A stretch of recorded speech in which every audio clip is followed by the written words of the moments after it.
सर्वांना नमस्कार. मी अतुल नगरकर आणि या व्हिडिओमध्ये मी तुम्हा सर्वांचं मनापासून स्वागत करतो. मित्रांनो, हा जो व्हिडिओ आहे 2021मध्ये सप्टेंबरमध्ये 26 सप्टेंबर 2021 पेपर 1चा जो पेपर झाला होता, MH सेट म्हणजेच महाराष्ट्र सेट एक्झाम, त्याचा पेपर 1चा पेपर, त्याच्यातला सेट ए होता. आणि यामध्ये आज आपण या पेपरमधल्या पहिल्या 1 ते 5 प्रश्नांची चर्चा आज आपण करणार आहोत. आणि ते प्रश्न युनिट नंबर 1 जे आहे टीचिंग ॲप्टिट्यूड, या युनिटवर आधारित ते 5 प्रश्न असणार आहेत.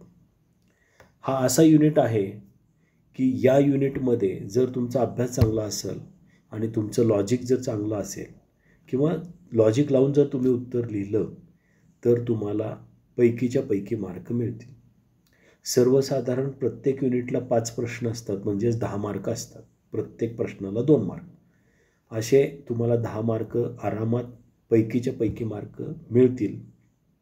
तर प्रश्नाचं उत्तर नेमकं विचार कसा करायचा त्याबद्दल आज आपण सविस्तर चर्चा करूया. फक्त 5च प्रश्नांची चर्चा या व्हिडिओमध्ये होणार आहे. तर चला, प्रश्न पहिला काय आहे बघा. प्रश्न आहे, अध्यापनाच्या आकलन पातळीमध्ये टिंबटिंबचा अंतर्भाव होतो. Understanding level of teaching includes. त्याच्यामध्ये ऑप्शन दिलेत: स्मरण, अभियोग्यता, मर्मदृष्टी, सर्जनशीलता. परंतु यामध्ये 2 गोष्टी भिन्न आहेत बघा. म्हणजे कोणत्या? क्रिएटिव्हिटी आणि ॲप्टिट्यूड, या 2 गोष्टी ज्या आहेत त्या भिन्न आहेत. आता कशा भिन्न आहेत मी ते सांगतो. आता अंडरस्टँडिंग लेवल ऑफ टीचिंग, त्याच्याबरोबर 2 टीचिंगच्या पद्धती आहेत. त्याला पहिली पद्धती आहे मेमरी लेवल टीचिंग, दुसरी पद्धती आहे अंडरस्टँडिंग लेवल ऑफ टीचिंग, आणि तिसरी आहे ती म्हणजे रिफ्लेक्टिव्ह लेवल ऑफ टीचिंग. या 3 पद्धती आहेत. आता पहिल्या 2चा विचार आपण करूया.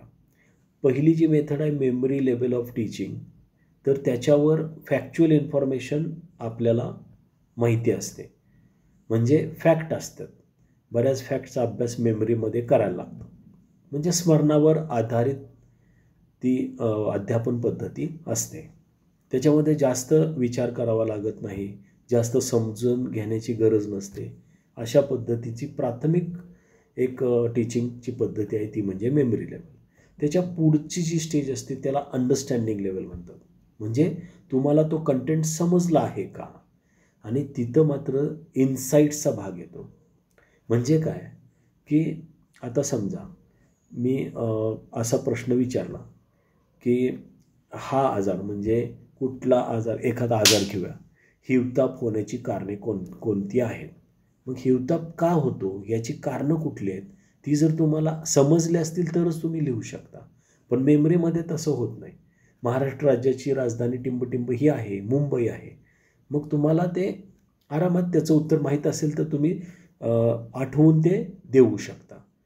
म्हणून काय, अंडरस्टँडिंग लेवल ऑफ टीचिंगमध्ये पहिल्यांदा तुम्हाला मेमरी म्हणजे तिथं फॅक्च्युअल इन्फॉर्मेशन मिळते, ती तुम्ही ग्रॅब करता, म्हणजे तुम्हाला समजते, आणि नंतर तुम्ही त्याच्यावर थिंकिंग करता, आणि मग तुमची इन्साईट म्हणजे थोडक्यात अंतर्मुख होऊन विचार करणे, ते डेव्हलप होतं. ते अंडरस्टँडिंग लेवल ऑफ टीचिंगमध्ये होतं.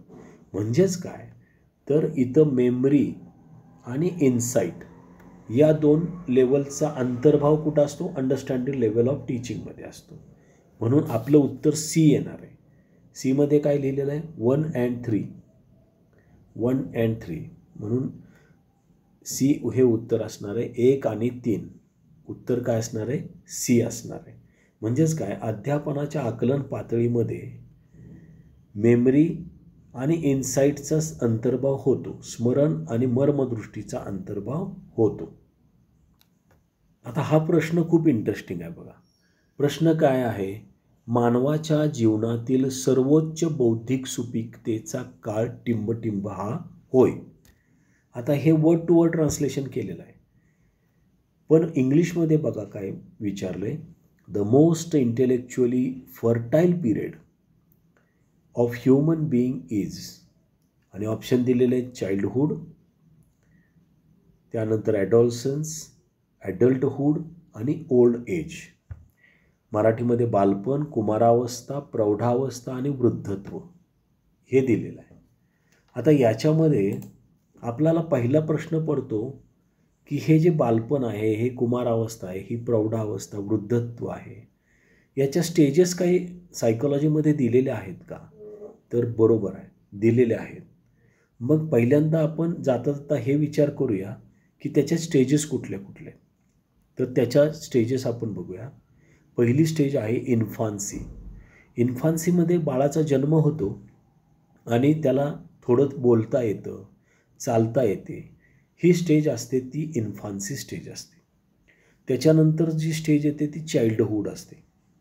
चाइल्डहूडमध्ये साधारणतः 5 ते 12 वयोगट असतो. म्हणजेच काय की मुलाचा जो शाळेचा पिरियड असतो, प्राथमिक शिक्षणाचा, जवळजवळ तो पिरियड 7वीपर्यंतचा पिरियड जो असतो तो तिथं येतो. ॲडॉलसन्स ही स्टेज आहे तिसरी, आणि त्याच्यामध्ये टीनेज असतं. म्हणजे म्हणतो ना आपण 13, 14, 15, 16, 17, 18, 19, हे सगळे टीन एज म्हणतात त्याला. आणि याच्यामध्ये जे असतं हे इंटेलेक्च्युअली फर्टाईल पिरियड जो असतो तो खूप मोठा असतो किंवा त्याला स्कोप जास्त असतो. तर कसा जास्त असतो? तर यामध्ये हे लक्षात घ्यायला पाहिजे की ज्यावेळेस या वयातली मुलं जी असतात, ॲडॉलसन्स हेच आपलं उत्तर आहे, ह्याच्यामुळं आपण जास्त विस्तृतपणे आपण बघतोय. ही कुमारावस्था जी आहे त्याच्यामध्ये त्याची जी वाढ होते ती large amount of original ideas, म्हणजे ओरिजिनल आयडियाज खूप जास्त प्रमाणात क्रिएट होतात. त्यानंतर अजून काय होतं, थिंकिंग डीपली, म्हणजे जीवनाकडे बघण्याचा एक दृष्टिकोन तयार व्हायला लागतो किंवा तिथं इंटेलेक्च्युअली फर्टाईल जी प्रोसेस आहे ती खूप मोठ्या प्रमाणात होते. आणि अजून एक वैशिष्ट्य आहे एक्झिबिटिंग हाय लेवल क्रिएटिव्हिटी, आणि तिथं माणूस काहीतरी वेगळं किंवा चांगलं करण्याचा प्रयत्न तो करत असतो जाणीवपूर्वक. कारण का याच पिरियडमध्ये त्याची the most intellectually fertile period असतो हा. त्यामुळं ॲडॉलसन्स हेच उत्तर आहे. ॲडल्टहूड आपण बघत होतो, ॲडॉलसन्स पिरियड विषयी मी थोडं सांगितलं, आपण स्टेजेस बघत होतो. त्याच्यानंतर ॲडल्टहूड स्टेज येते आणि त्याच्यानंतर ओल्ड एज येते. तुम्ही म्हणाल मग ॲडल्टहूडचं वय काय असतं? कारण हे तर 19पर्यंत झालं ॲडॉलसन्स पिरियड, पण ॲडल्टहूडचं वय असतं 20 ते सर्वसाधारण 39पर्यंत. मग 39 म्हणजे 40च्या पुढं 59पर्यंत हे जे वय असतं ते पण ॲडल्टहूडच असतं. पण त्याच्यात 2 स्टेजेस पडतात. पहिल्याला म्हणतात अर्ली ॲडल्टहूड आणि दुसऱ्याला म्हणतात मिडल ॲडल्टहूड. म्हणजे काय की त्याच्यामध्ये 40 ते 59चा पिरियड असतो, हा 20 वर्षाचा, आणि हा 20 ते 39चा पहिला पिरियड असतो. त्याच्यानंतर 60+ इयर्स म्हणजे 60 नंतर तुम्हाला जे वृद्धत्व येतं त्याला ओल्ड एज म्हणतात. इथं दिलेलं आहे बघा त्याने, ओल्ड एज असं म्हटलेलं इथं. तर या पद्धतीने. पण the most intellectually fertile period of human being is, B is your answer, and the period is adolescence, कुमारावस्था. त्यालाच आपण काय म्हणतो, टीन एज. म्हणजे काय 13, 14, 15, 19पर्यंतचा वय. पुढं बघूयात आपण. आता हा अतिशय सोपा प्रश्न आहे. स्वयंचा ऑनलाईन डिस्कशन फोरम टिंब असतो. ऑनलाईन डिस्कशन फोरम ऑफ स्वयं इज फॉर कशासाठी असतो? आता इथं कुठला शब्द महत्त्वाचा आहे? तर फोरम हा शब्द महत्त्वाचा आहे. तुम्ही म्हणाल की स्वयं कशासाठी असतं, याचं उत्तर नाही द्यायचं आहे आपल्याला. स्वयंचा जो डिस्कशनचा फोरम आहे तो फोरम कशासाठी आहे त्याचं उत्तर आपल्याला द्यायचं आहे. तर आता कुठली पण चर्चा करण्यासाठी पहिलं बघा, शंका समाधान करण्यासाठी, स्वयंमूल्यांकन करण्यासाठी, व्हिडिओ लेक्चर्स पाहण्यासाठी, वाचन साहित्य डाउनलोड करण्यासाठी. आता वॉचिंग व्हिडिओ लेक्चर्स याच्यासाठी तर स्वयं प्लॅटफॉर्म आहे ना, तो डिस्कशन फोरममध्ये येणार नाही. डाउनलोडिंग रीडिंग मटेरियल हा पण एक स्वयंचा प्लॅटफॉर्म आहे. त्याच्यामध्ये जे साहित्य अवेलेबल केलं जातं तिथं मिळतं. डिस्कशन फोरममध्ये हे दोन्ही नाही आहे, म्हणून सी आणि डी तर होणारच नाही. Self assessment. आता सेल्फ असेसमेंट कसं होणार, कारण का फोरम म्हणजे काय, अनेक लोक एकत्र येऊन केलेली चर्चा, दॅट इज फोरम. परंतु या चर्चेमध्ये काही शंका, काही एरर्स किंवा काही त्रुटी किंवा प्रश्न असे विचारले जाऊ शकतात. पण यामध्ये तुम्हाला जो मेंटॉर असतो किंवा तुमचा जो शिक्षक असतो तिथं तुमचे डाऊट्स क्लिअर करण्याचं काम त्या फोरममध्ये करत असतो. आणि तुमचे पियर्स जे असतात ते देखील काही प्रमाणात तुमचे डाऊट्स क्लिअर करण्याचा प्रयत्न करत असतात. तर इथं मुख्य काम कुठलं होतं, शंका समाधान करण्यासाठी. म्हणजेच काय, क्लिअरिंग द डाऊट्स. हे उत्तर आहे. ऑनलाईन डिस्कशन फोरम ऑफ स्वयं is for clearing the doubts. म्हणजेच ए हे ॲन्सर आहे. आता पुढचा प्रश्न जो आहे तो खूप चांगला प्रश्न आहे. कारण का, टिंबटिंबचा उपयोग करून इतिहास हा विषय शिकविता येत नाही. इथं नॉटला लक्षात ठेवायचं, कॅनॉट. बघा, history cannot be taught by using दिस. आता सगळ्यात महत्त्वाचं काय की इतिहास विषय शिकवताना एक पद्धती जी जास्त प्रमाणात वापरली जाते त्याला काय म्हणतो आपण, भूमिका पालन पद्धती, रोल प्ले मेथड. म्हणजे याचा समावेश होणार आहे. दुसरं, आता बरेच वेळा असं होतं की इतिहास हा भूगोलाच्या नकाशावर दाखवला जातो, बरोबर, नकाशाचा वापर केला जातो इतिहास शिकवताना. आता कन्फ्युजन कुठं होणार आहे तुमचं, डिजिटल तक्ते का दिग्दर्शन पद्धती. आता बघा, दिग्दर्शन पद्धती ही काही विषयांसाठी अधिक चांगली आहे. म्हणजे विज्ञानासारखे विषय असतात तिथं तुम्ही दिग्दर्शन डेमॉन्स्ट्रेशन मेथडनी छानपैकी शिकवू शकता, म्हणून हे होणार नाही. परंतु डिजिटल तक्ते, समजा एखादा डिजिटल तक्ता तुम्ही बनवला एखाद्या प्रसंगाचा आणि तो तक्ता वापरून तुम्ही इतिहास विषय शिकवू शकता. त्यामुळं याचं उत्तर जे आहे ते उत्तर आहे सी, डेमॉन्स्ट्रेशन मेथड. दिग्दर्शन पद्धती तुम्हाला इतिहास शिकविताना वापरता येणार नाही. आता पुढचा प्रश्न बघा, निरपेक्ष आणि सापेक्ष श्रेयांकीकरण हे टिंबटिंब श्रेयांकीकरणाचे प्रकार आहेत. Absolute and relative grading are types of dash grading. आता ज्यावेळेस श्रेयांकीकरण म्हणजे काय, ग्रेड देतो. म्हणजे बघा, आता ही कन्सेप्ट खूप छान आहे, मूल्यमापनातली ही कन्सेप्ट आहे. त्याच्यामध्ये आपण जेव्हा पास झालो 10वीला त्यावेळेस आपण काय सांगायचो की मला एवढे 80% मार्क पडले, मला 90.50% मार्क पडले वगैरे वगैरे, हे टक्केवारीमध्ये सांगितलं जायचं. पण आत्ताची जी मुलं आहेत ते तुम्ही त्यांना रिझल्ट विचारला तर काय सांगतात, मी ए ग्रेडमध्ये पास झालो, मी बी ग्रेडमध्ये पास झालो, अशा पद्धतीची श्रेणी सांगत असतात. आता हा प्रश्न काय आहे की absolute and relative grading are types of dash grading. म्हणजे आता त्याने टाईप्स कुठले कुठले दिलेले आहेत, अप्रत्यक्ष, प्रत्यक्ष, विशेष आणि प्रमाणित, इनडायरेक्ट, डायरेक्ट, स्पेशल आणि स्टँडर्ड. तर अशा पद्धतीचे 4 त्याने ऑप्शन इथं दिलेले आहेत.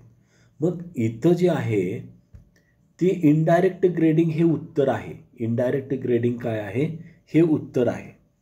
पण इनडायरेक्ट ग्रेडिंग म्हणजे काय ते पण माहिती असणं गरजेचं आहे. आता आपण बघूया, indirect grading in education refers to a system. ही एक काय आहे, सिस्टम आहे. Where a students performs is initially assessed using numerical marks. म्हणजे पहिल्यांदा विद्यार्थ्यांचं जे असेसमेंट केलं जातं ते त्यांना मार्क दिले जातात. पहिली गोष्ट काय होती, आता तुम्ही पेपर लिहिला, विद्यार्थ्याने पेपर लिहिला, तो शिक्षकांनी चेक केला, त्याच्यामुळे त्याला मार्क दिले. समजा आउट ऑफ 100 त्याला 80 मार्क पडले असं गृहीत धरा. त्याच्यानंतर बघा, which are then converted into letter grades based on set criteria. म्हणजे काय की हे जे मार्क तुम्ही दिलेले आहेत, 80 असतील, 90 असतील, 70 असतील, हे जे मार्क दिलेले आहेत ते पुढे जाऊन काय होतात, कन्वर्ट होतात. कशामध्ये कन्वर्ट होतात, ग्रेडमध्ये कन्वर्ट होतात. आणि ती ग्रेडमध्ये कन्वर्ट होण्याचा अगोदर तुम्ही क्रायटेरिया सेट केलेला असतो. आणि या सर्व सिस्टमला इनडायरेक्ट ग्रेडिंग असं म्हणतात. म्हणजे आपल्या स्कूल एज्युकेशनमध्ये जी सिस्टम वापरली जाते त्याच्यामध्ये पण ॲब्सोल्यूट अँड रिलेटिव्ह ग्रेडिंग जे वापरलं जातं तो प्रकार इनडायरेक्ट ग्रेडिंगचा आहे, हे आपल्याला लक्षात ठेवायला लागेल. 5व्या प्रश्नाचं उत्तर आहे ए. काय आहे उत्तर? निरपेक्ष आणि सापेक्ष श्रेयांकीकरण हे अप्रत्यक्ष श्रेयांकीकरणाचे प्रकार आहेत. Absolute and relative grading are types of indirect grading. तर आय होप की तुम्हाला हा व्हिडिओ आवडला असेल, कारण का याच्यामध्ये काही छान कन्सेप्ट आपल्याला एक्सप्लेन करता आल्या. पूर्ण व्हिडिओ बघितला त्याबद्दल मी खूप खूप आभारी आहे. धन्यवाद. पुढं असेच 5 प्रश्न घेऊन मी पुन्हा येईन आणि आपण छान हे असे व्हिडिओ आपण घेत राहू.